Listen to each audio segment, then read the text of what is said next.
On se retrouve pour le Vlogmas numéro 14, donc c'est parti, on y va.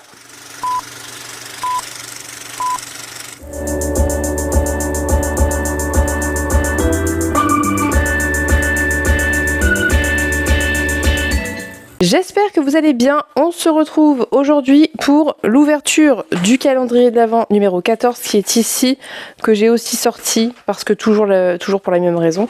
Je vais ouvrir le numéro 14 si j'y arrive parce que ça n'a pas l'air évident là entre les enfants et le chat. Elle me dit aux agrumes et épices, ce qui était la thématique du jour. Donc on va regarder, c'est potentiellement un savon je dirais, au bruit et à l'odeur. Tu veux une petite fleur ?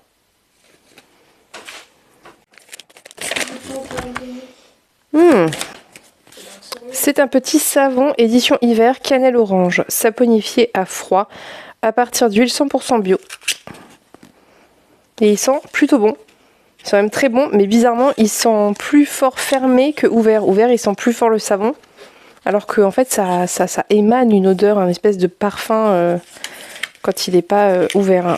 Mais peut-être qu'il y a un autre truc parfumé dans le carton et que c'est pas du tout cette odeur-là. Mais en tout cas, j'aime beaucoup. Je suis une fan de savon. Je sais pas si vous le savez, j'adore les savons. J'adore essayer des savons. Donc je suis très contente. Et voilà. Et ça vient de chez Sobad. Donc c'est savonstories.com. Si jamais la référence vous intéresse. Merci beaucoup Pénélope. J'ai hâte de l'utiliser, je vous en reparlerai. Est-ce qu'il laisse une forte odeur sur la peau ou pas? À mon avis, je pense pas. Mais voilà. Donc trop cool. En plus, le petit paquet est très joli, vraiment. Avec des petits gingembre cannelle orange là. Trop chouette. Merci beaucoup Pénélope. Alors, on va se faire un petit point lecture un peu rapide parce que là, il est déjà 16h30. Je dois filmer la vidéo que je dois monter et sortir ce soir en sachant que sur Instagram, vous avez voté pour le bilan mensuel et que c'est un gros montage. Donc, il faut que je me bouge un petit peu. Je n'ai pas filmé aujourd'hui, je vous prends, il est 16h30, vous l'aurez compris. Tout simplement parce que ce matin, le grand enfant est allé à l'escalade, vous aurez des plans, je pense. Ensuite, on est sorti pour manger et on est allé à Cultura où j'ai vu des trucs. J'ai pu feuilleter le très beau livre d'Anouk Faure et Siècle Vaelban. Je sais pas le nom. Il est sublime, tout illustré avec un espèce de jaspage un peu brillant argenté. Il me fait très envie, je vous cache pas, mais bref. Donc voilà, on s'est un peu baladé. Je n'ai acheté qu'une seule chose que je devoir est un grand mot, mais que je voulais acheter. Je vais vous le montrer je vais vous le montrer. Je me suis pris ça, voilà, j'ai rien pris d'autre. Donc le tome 9 des carnets de l'apothicaire. Ça c'est la version Manabooks, puisqu'il venait de sortir et que j'étais passée à côté. Donc bah voilà, je l'ai, il est là. C'est très bien, donc voilà. Et ensuite on est rentré et on a fait temps calme. Donc moi, qu'est-ce que j'ai fait pendant ce temps calme? J'ai répondu à des commentaires, j'ai regardé des vidéos, j'ai glandé, je me suis reposée. En fait, j'ai même pas lu pour tout vous dire. En revanche, ce matin, j'ai bien avancé voix d'Ursula K. Le Guin, puisqu'il me reste une petite soixantaine de pages. Je crois qu'Emeline va l'avoir fini là avant moi parce que moi je vais pas avoir le temps de le reprendre tant que j'aurai pas fait mon montage, mais c'est très chouette, j'aime beaucoup. Donc en gros je vous en ai déjà quand même pas mal longuement parlé, donc pour vous faire un résumé très simple et qui peut vous donner envie, on est sur une histoire de colonisation et de révolte, de révolte, d'insurrection décolonisée, et c'est très chouette, j'aime beaucoup, je trouve ça à la fois très proche de thématiques de société, mais en même temps dans un univers qui est très particulier de fantasy que j'aime beaucoup, avec de la magie qui n'est pas hyper évidente, peut-être moins que dans le premier, mais très intéressante au demeurant, et je me demande vraiment ce que ça va donner. Donc je vais terminer ça tout à l'heure et c'est trop cool. Donc je suis très contente de l'avoir découvert et de l'avoir lu, et je sais qu'il y en a un troisième et j'ai bien entendu extrêmement hâte qu'il sorte, de le découvrir. Donc le troisième s'appellera Pouvoir au pluriel, donc on en reparlera. J'ai avancé ça, hier soir j'ai avancé Babel, toujours aussi prenant. Là j'en suis à peu près à 315 pages sur 750 je crois. J'ai très envie de continuer, je vous en reparlerai plus tard. Et je dois attaquer absolument ce week-end. D'ailleurs, je dois attaquer et lire la première partie du découpage de Manège, qui est la lecture commune du Ko-fi. J'en profite pour vous dire que si jamais vous le souhaitez, vous pouvez nous rejoindre sur Ko-fi.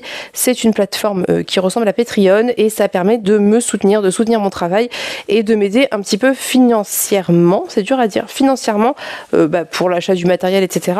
moyennant des contreparties. Et donc là, l'une des prochaines contreparties qui va sortir, je vais essayer de soit faire en vidéo, soit faire en podcast mon avis sur la lecture imposée qui est là.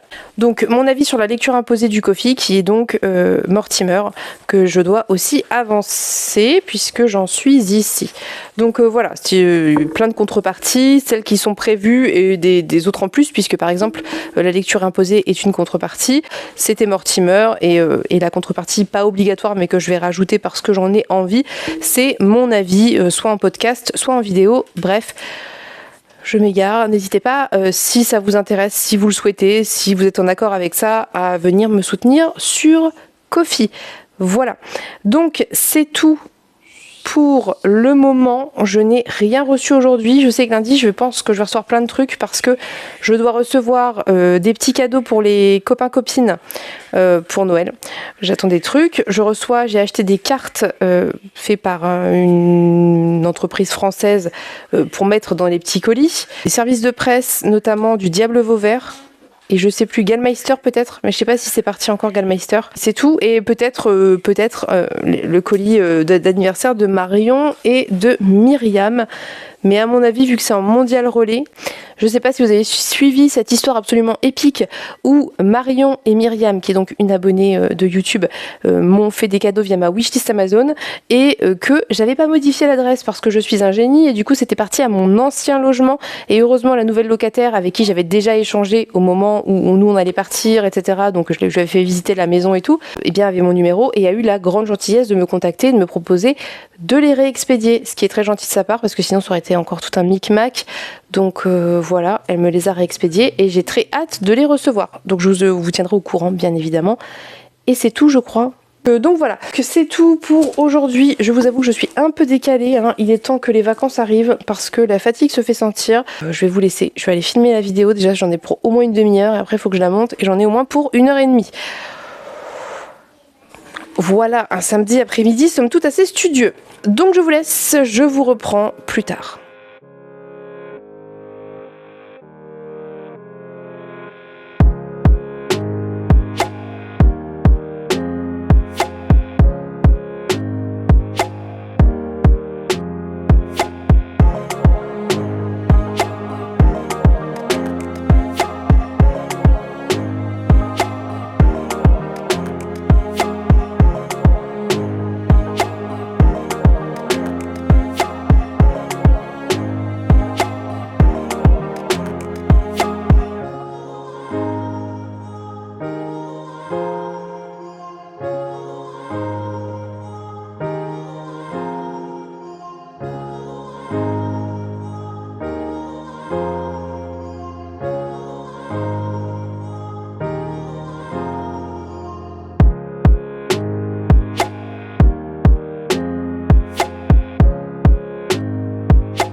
Recoucou, je vous reprends le soir, il est assez tard donc je vais aller me coucher, mais je voulais clôturer avant d'aller me coucher. Je sais pas trop ce que je vous ai filmé ou pas aujourd'hui, honnêtement je ne me souviens pas très bien, mais c'était une journée relativement tranquille, si ce n'est que j'ai dû au dernier moment tourner j'ai dû rien du tout. J'ai voulu au dernier moment tourner une vidéo, donc le bilan mensuel, pour compléter le vlog qui n'était pas très fourni et que du coup j'ai fait 2h30 de montage un peu en pointillé, c'était pas évident, mais c'est sorti et c'est le principal. Donc je vous reprends parce que j'ai terminé un livre et j'en ai attaqué un autre. Mais j'ai beaucoup trop de lectures en cours. J'ai terminé Voix d'Ursula K. Le Guin, dont je vous ai assez longuement parlé dans les vlogs précédents. Je vais juste conclure sur cette lecture que j'ai vraiment beaucoup aimée. Je l'ai préférée à la précédente, mais parce que je pense que c'est plus ouvertement politique que le roman précédent, et parce que j'ai trouvé ça peut-être plus clair, plus accessible, je sais pas trop, mais c'était plus prenant peut-être. Donc vraiment très très chouette bouquin. Cette fois-ci, donc, je vous refais le résumé très rapide parce que ça spoile rien du premier. On découvre un endroit, une ville qui a été envahie par un peuple qui s'appelle les Aldes. Et les Aldes sont contre la lecture et l'écriture, refusent la lecture et l'écriture, alors qu'ils arrivent dans cette ville qui est assez savante, tournée autour des arts, etc. Alors que les Aldes sont plutôt un peuple guerrier, donc évidemment ils prennent le dessus, ils prennent le contrôle, ils imposent leur culture, leur religion, leurs croyances au peuple d'Ansoul, si je ne me trompe pas. Oui, c'est ça. Et nous, on est quelques années plus tard, une dizaine d'années peut-être plus tard. Donc, ça fait une dizaine d'années qu'ils sont installés et il y a un espèce de souffle de révolte qui va arriver grâce à un personnage qu'on avait déjà dans le premier volume. Je ne vais pas vous en dire plus. Et donc c'est ça l'histoire, c'est le personnage principal qui fait partie d'un petit peu de peut-être une des familles dirigeantes d'Ansoul, qui donc est considérée comme une esclave, à plus forte raison que les Aldes considèrent les femmes comme des esclaves et qu'elles n'ont pas le droit de sortir, elles n'ont pas le droit de parler aux hommes, elles n'ont pas le droit, voilà.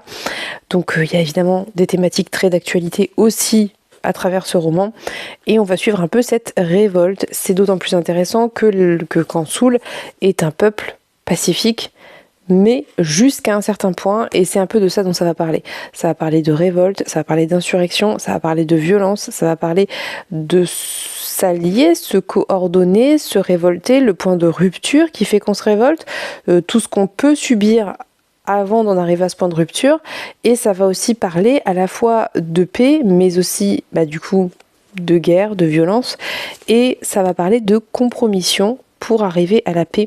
Donc c'est vraiment un texte qui est très complet, qui est très intéressant. J'ai trouvé que c'était hyper intelligent. En même temps, c'est Ursula Le Guin. Voilà, je pense que c'est une trilogie qui est d'autant plus intéressante qu'à chaque tome, on retrouve peut-être un peu les mêmes personnages, mais dans des situations à chaque fois un peu différentes, dans des endroits différents de l'univers, et ça n'est pas sans rappeler un petit peu l'Écoumène et toutes ces planètes qu'on va visiter en fait à travers les différents romans et nouvelles. Et il y a un petit peu de ça en miniature ici, et j'aime beaucoup.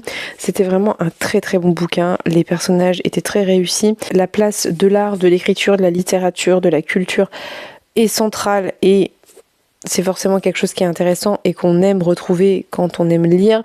Et là vraiment c'est très central parce que c'est deux visions du monde qui sont en très très forte opposition, entre ceux qui considèrent que l'écrit est un vecteur de sacré entre guillemets, enfin il y a quelque chose de sacré dans l'art, dans la beauté, dans la poésie, dans la musique et dans les histoires aussi, et ceux qui au contraire considèrent que c'est quelque chose de diabolique, et que voilà, donc c'est intéressant de voir ces mondes qui se confrontent, et de voir aussi que il n'y a pas vraiment de méchants et de gentils. Ça veut dire que le système est négatif, mais les individus en eux-mêmes, si on les prend un par un, ils sont pas forcément méchants en fait, ils obéissent à un système, et forcément selon le point de vue duquel on se place, on n'a pas la même vision des choses entre guillemets. Alors même si on est d'accord qu'on n'approuve pas le colonialisme et tout ça, mais ce que je veux dire c'est que là on parle de personnes qui sont parfois presque nées là. Alors j'exagère un peu parce que c'est pas si vieux que ça la prise de la ville, mais on a des personnages qui sont des adolescents qui ont quasiment jamais connu autre chose, et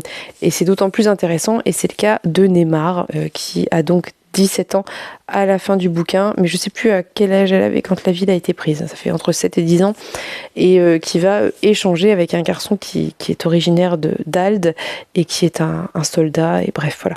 Donc c'était très chouette. Il y a aussi un passage très intéressant sur l'obéissance de l'armée, qui était très intéressant. Enfin, c'est vraiment dans l'ensemble très intéressant. Ça aborde plein de choses et ça parle aussi de comment les humains peuvent manipuler les miracles pour arriver à leur fin. Et est-ce que c'est moral ou pas de faire ça ? De manipuler ça, d'utiliser ces trucs et astuces pour arriver à ses fins, même si c'est dans l'objectif de sauver, enfin vous voyez. Donc vraiment c'est un livre qui est très complet, qui parle de plein de choses et on sent bien la passion d'Ursula Le Guin pour ce type de questionnement et la sociologie et l'anthropologie, et j'ai adoré, c'était hyper bien écrit, c'était hyper prenant, les personnages sont vraiment très très bon et je ne peux que vous recommander de découvrir cette saga. Je pense honnêtement que si vous lisez le tome 2 sans lire le tome 1, vous n'allez pas rater grand chose, parce que même si on retrouve des personnages, on reparle très peu en fait de la situation du tome 1 et moi j'ai laissé quelques mois s'écouler entre le 1 et le 2 et même si j'ai un souvenir de ce qui s'est passé dans le 1, ça a, je pense, pas non plus énormément influencé ma lecture parce que les personnages ont tellement changé, il y a 20 ans entre les deux, que c'est quasiment en fait des tomes compagnons, je trouve. Alors à voir avec le 3 si c'est vrai ou pas, mais voilà, je vous le dis au cas où, vous en faites ce que vous voulez. Donc très bonne lecture, vraiment très chouette, j'ai beaucoup aimé. Je remercie la Talente pour ce service de presse. Du coup je voulais attaquer ce soir ce pavé énorme, donc Manèche, mais pas le courage, je suis fatiguée, donc je lirai demain la partie intégrale de cette semaine qui représente 67 pages. Ça devrait aller, je pense. Nous verrons. Enfin, si, en fait, en réalité, je l'ai attaqué, mais j'ai lu genre même pas un chapitre entier, donc ça compte pas vraiment, vous voyez. On peut pas dire que j'ai vraiment lu. Et il en va de même pour Elle et la cendre, puisqu'avec Emmeline, on avait dit qu'on enchaînait les deux, donc j'ai brièvement attaqué. Je sais pas du tout si Emmeline a attaqué, je lui ai pas redemandé, mais j'ai lu le prologue et 2 chapitres, ce qui représente 20 pages. Donc pareil que pour Manèche, autant vous dire que je l'ai attaqué, mais c'est symbolique. Hein, voilà, j'ai pas grand chose à ajouter, si ce n'est qu'ici, là on est dans la suite quasiment directe. Je pense qu'il y a quelques mois d'ellipse, peut-être 1 ou 2 mois d'ellipse par rapport à la fin du tome 1, mais c'est quasiment du direct. Et donc on retrouve tout de suite Alia et la situation dans laquelle on l'a laissée, et le personnage d'Efia qui va faire quelque chose, mais je sais pas quoi, mais je suis très curieuse de découvrir où on va avec tout ça, et voilà, donc j'ai très envie de continuer ça. Je pense qu'il va pas faire long feu, à mon avis. Je dis pas qu'on lira que ça demain, mais début de semaine prochaine il sera lu, donc c'est très très chouette, et tant mieux, ça permettra de terminer une saga, et ça c'est cool. Voilà, qu'est-ce que j'ai lu d'autre ? Eh bien, j'ai avancé l'Assassin Royal, voilà, c'était dur. Le 2e cycle de l'Assassin Royal, j'ai avancé ça, j'ai lu 2 chapitres. Alors les chapitres sont longs, mais j'ai lu 2 chapitres. Donc voilà, on est vraiment là où j'en suis moi, dans tout remettre dans l'ordre. Ça veut dire qu'on sent que c'est un 2e cycle, on sent qu'il s'est écoulé du temps avec la fin du 1er cycle, et donc on remet tout, on vous fait un gros rappel en fait, en gros, de la situation, mais c'est bien fait parce que ça fait pas trop infodump, c'est assez subtilement réparti en fonction de comment le personnage rencontre des gens, interagit avec des gens, etc. Donc c'est plutôt bien fait, c'est plutôt cool, et j'ai hâte de continuer, mais j'ai pas du tout envie de vous spoiler parce que parler de ce cycle 2, c'est forcément trop en dire et vous donner trop d'informations sur le cycle 1 qui fait 1000 pages peut-être. Donc je pense que je vais pas du tout rentrer dans les détails de l'histoire et je vous dirai juste mes impressions au fur et à mesure. Voilà, c'est tout pour aujourd'hui. Je pense que c'est tout. J'ai pas lu Babel encore. Je vais aller lire un peu Babel dans mon lit là, mais pas beaucoup parce que je suis fatiguée. J'ai avancé un peu hier soir quand même et je crois que je vous en ai reparlé tout à l'heure. Mais au pire, je vous en reparlerai demain. Et voilà. Il reste une semaine d'école, après c'est les vacances. J'ai bien trop hâte. Bref, je vais donc vous laisser pour aujourd'hui. Je sais pas du tout ce que j'aurai filmé. On verra ça au montage et j'espère que ce sera pas trop court, mais pas trop long non plus, parce que là je me suis tapé un gros montage aujourd'hui. J'aimerais bien que demain ça soit un petit peu plus light. Donc je pense que ce sera le cas, mais je vous dirai ça du coup demain quand j'entamerai le vlog. Et puis c'est tout. Voilà. Donc je vais vous laisser. J'espère que ce vlog vous aura plu. N'hésitez pas à me dire ce que vous êtes en train de lire, ce que vous en pensez. Est-ce qu'il y a des livres dont j'ai pu parler qui vous font envie ? N'hésitez pas à laisser un petit commentaire, une petite trace de votre passage. Ça fait toujours évidemment très plaisir. On se retrouve de toute façon demain pour un nouveau vlogmas. Donc je vous souhaite une bonne nuit, une bonne journée. Je vous fais de gros bisous et on se dit à demain. Bye bye. pour que je réagisse. Bah, t'as toujours une connerie à dire d'habitude, ça m'étonne que tu réagisses pas. Parce que je suis en train de dire. Tout, tout, tout, loulou. Allez hop, bonne nuit.